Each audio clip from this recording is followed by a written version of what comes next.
ಆತ್ಮೀಯರೇ, ಇಂದಿನ ತರಗತಿಗೆ ತಮಗೆಲ್ಲ ಸ್ವಾಗತ.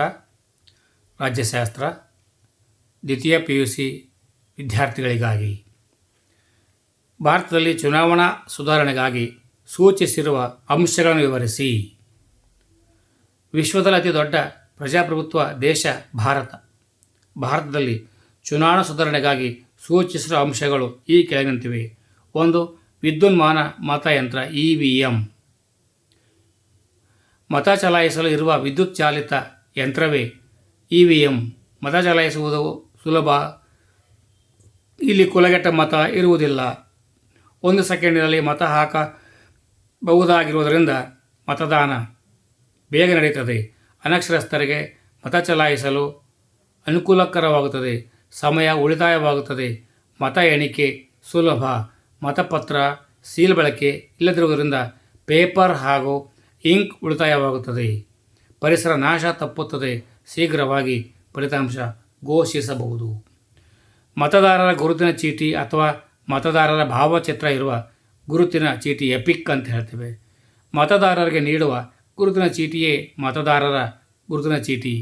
ಇದರಲ್ಲಿ ಮತದಾರನ ಹೆಸರು, ವಯಸ್ಸು, ಲಿಂಗ, ವಿಳಾಸ, ಭಾವಚಿತ್ರ, ಚುನಾವಣಾ ಆಯೋಗದ ಸೀಲ್, ಚುನಾವಣಾ ಆಯುಕ್ತರ ಸಹಿ ಇರುತ್ತದೆ.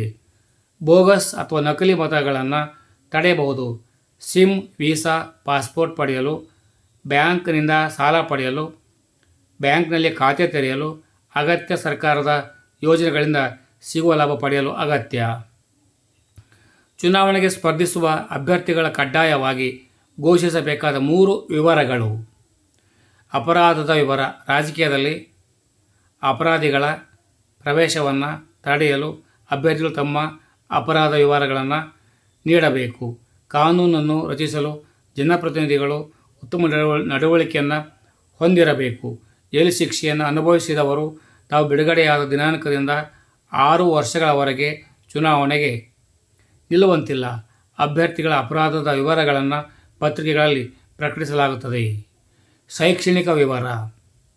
ಚುನಾವಣೆಯಲ್ಲಿ ಸ್ಪರ್ಧಿಸಲು ಶೈಕ್ಷಣಿಕ ಅರ್ಹತೆಗಳನ್ನು ನಿಗದಿಪಡಿಸಿರುವುದರಿಂದ ಅನಕ್ಷರಸ್ಥರು, ಅವಿದ್ಯಾವಂತರು ಗೆದ್ದು ಬರುವ ಸಾಧ್ಯತೆ ಇರುತ್ತದೆ.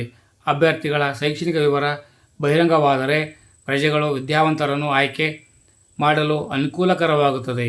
ಶಾಸನ ರಚಿಸಬೇಕಾಗಿರುವ ಪ್ರಜಾಪ್ರತಿನಿಧಿಗಳಿಗೆ ಕಾನೂನು ಹಾಗೂ ಆಡಳಿತ ಬಗ್ಗೆ ಪರಿಜ್ಞಾನ ಇರಬೇಕಾಗುತ್ತದೆ.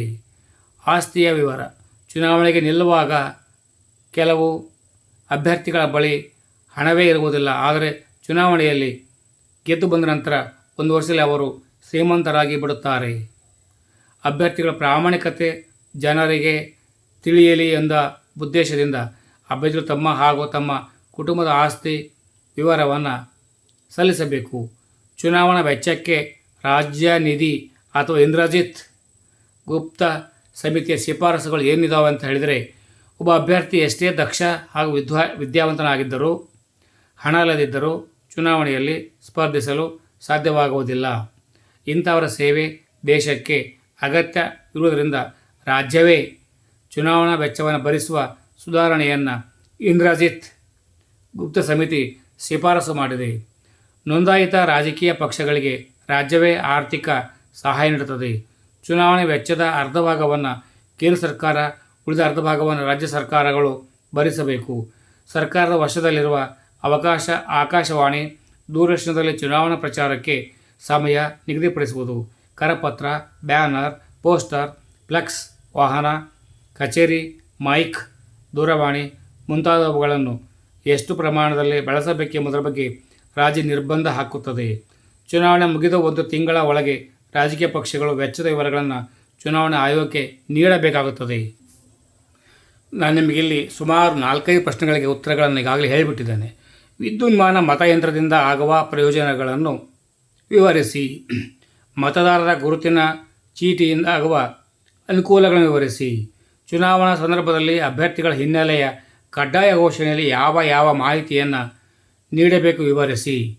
ರಾಜ್ಯವೇ ಚುನಾವಣಾ ವೆಚ್ಚವನ್ನು ಭರಿಸುವ ಸುಧಾರಣೆಗಳನ್ನು ವಿವರಿಸಿ. ಈ ಎಲ್ಲ ಪ್ರಶ್ನೆಗಳಿಗೆ ಉತ್ತರ ಈಗಾಗಲೇ ಮೇಲೆ ಹೇಳಲಾಗಿದೆ. ಇನ್ನೊಮ್ಮೆ ಮನನ ಮಾಡಿಕೊಳ್ಳಿ. ಭಾರತದ